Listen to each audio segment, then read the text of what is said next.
Welcome back to the World of Nima, the series where I walk you through my creature design project. It's been well received so far. Thank you to everyone who's been liking and commenting. It really does help a ton, both for my morale and for YouTube to show it to more people. With that said, this time we'll see Nimalings of the water, the air, and an introduction to the Mechanoclades.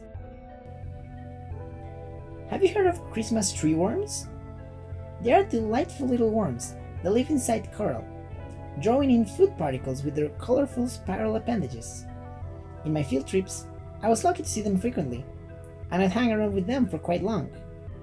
You see, when they detect something big moving nearby, they'll hide their spirals and shut themselves inside their tube homes.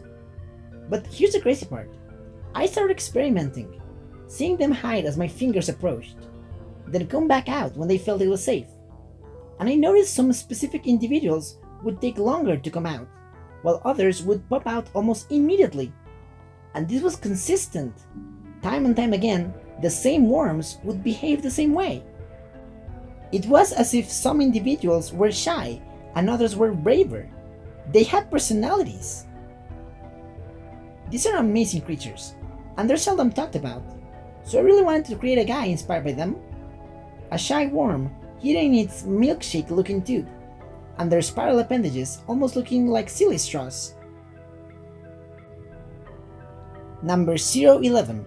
Shy-bellied, a carboclade. These shy creatures will retreat into their tube at the slightest motion. Their feeding tentacles are very sensitive, and they don't want to feel overwhelmed by passerbys. They still like to look at the world around them and marvel at its beauty when things are peaceful. The bravest among them will get to see more interesting sights. The name comes from Shy and Sabellidae, the family these worms belong to. In my first field trip to the island of Providencia, before even arriving, I was dead set on finding one of my favorite species of sea cucumber, the cookie dough sea cucumber.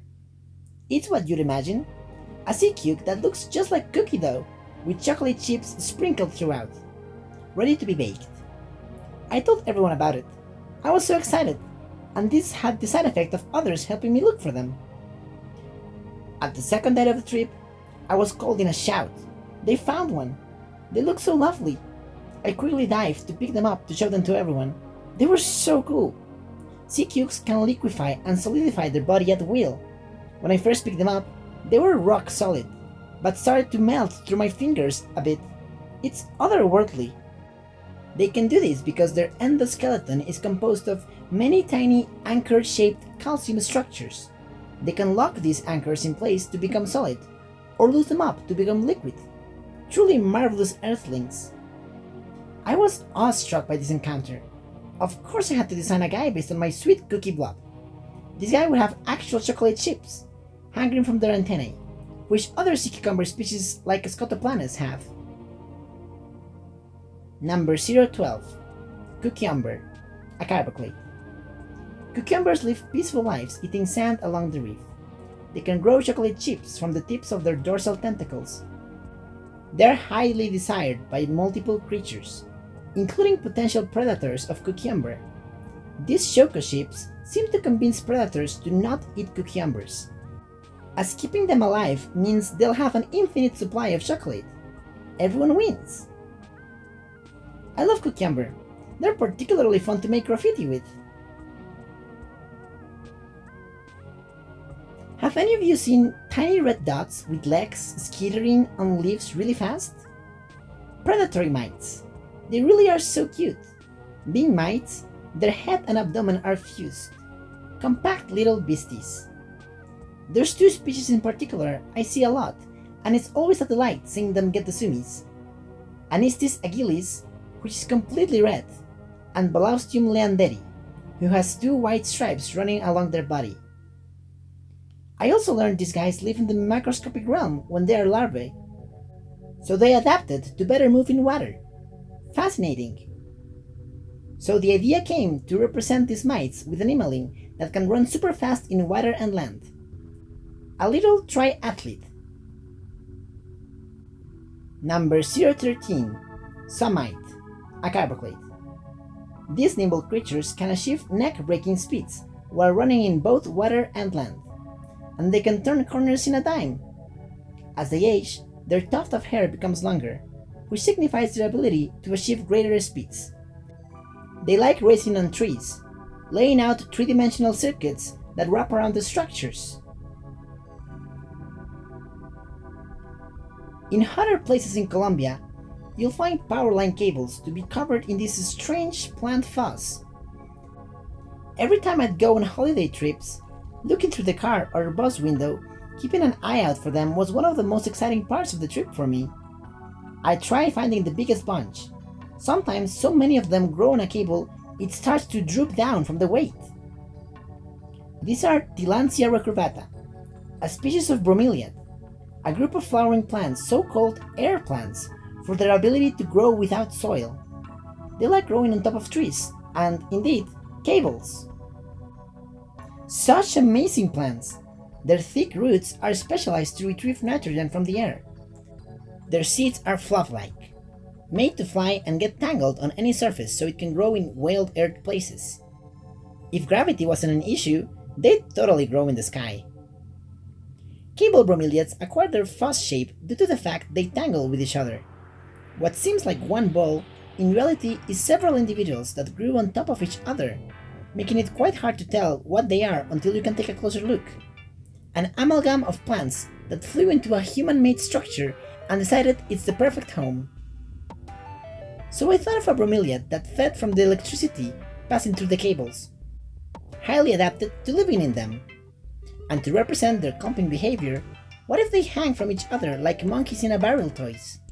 Their leaves are already so curved, hence their scientific name and ability to tangle with each other. They already make for good arms. Number 014. Tillandsap, a carboclade. Tillandsap cling to power lines and feed off of electric currents. They like to make strings by latching into each other's arms. When the strings get too close to the ground, they start swinging until the one at the bottom reaches another power line, from which a new string of Tillandsap will start.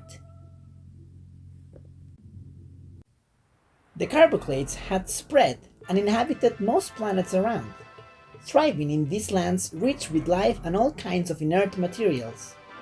Over time, carboclades learned how to use the inert matter around them to aid in their survival and make their societies flourish.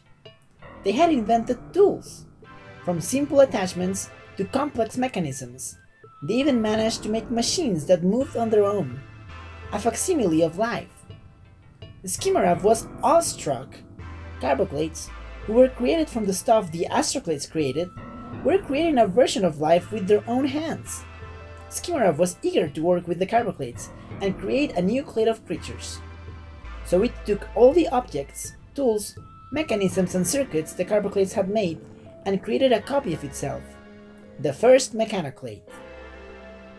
The first Mechanoclade would reproduce further, their progeny adapting to fill new niches only non-organic creatures could fill. Mechanoclades evolved to be made out of a huge diversity of materials: glass, paper, metal, clay. These materials were now alive, allowing Nimalings to do feats they could not do before. The diversity of life in the universe exploded. Nima was now filled with living objects of all kinds. Mechanoclades comprise all my designs inspired by non-living objects, objectmon as they're commonly called. I'm a huge fan of them. Turning the things humans make into charming creatures is a very inspired concept. And as a fan of trinkets and engineering, I have a lot of ideas for them. Can't wait for you to meet them all. As for the first Mechanoclade, I wanted to represent a small component that is in a lot of machines. A gear was not the best suited for the long body plan of Skimmeraf, so I thought of springs. Probably my favorite part of any machine.